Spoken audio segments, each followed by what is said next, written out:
এটা একটা ইঁদুরের গল্প, আর ইঁদুরটার নাম স্টুয়ার্ট। একবার এক এতিমখানা থেকে একটা পরিবার তাকে এডপ্ট করে নেয়, কিন্তু শুরুর দিকে পরিবারের ছোট্ট ছেলে জর্জ তাকে মেনে নিতে পারেনি। এমনকি তাদের ঘরের যে বিড়ালটা ছিল সেও মাঝে মাঝে স্টুয়ার্টকে খেয়ে ফেলার ফন্দি করত। তবে স্টুয়ার্ট কখনো হাল ছাড়েনি। একসময় জর্জ আর সেই বিড়াল দুজনেই তার বন্ধু হয়ে যায়, আর বিভিন্ন অ্যাডভেঞ্চার দৌড়াদৌড়ি শেষ করেই স্টুয়ার্ট সেই ফ্যামিলি অর্থাৎ লিটল ফ্যামিলির সাথে খুব মজায় মজায় দিন কাটাতে শুরু করে। তবে এই ভিডিওটা বুঝতে হলে আপনাকে এই মুভির পার্ট 1 শেষ করে এখানে আসতে হবে।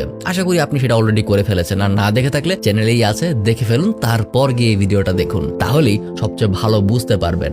এটা আসলে সেই মুভিরই একটা সিকুয়াল। প্রথম পর্ব মুক্তির 3 বছর পর অর্থাৎ 2002 সালে স্টুয়ার্ট লিটলের পরবর্তী সিকুয়ালটা মুক্তি পায়, আর আজকে তার গল্পই আপনাদের বলতে চলেছি। তাহলে চলুন শুরু করা যাক।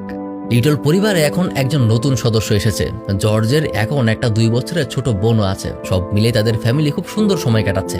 জর্জ তার খেলনাবাতি দিয়ে এসে তার রুমেই স্টুয়ার্টের জন্য একটা বেডরুম বানিয়ে দিয়েছে। সেখানেই আজকে ঘুম থেকে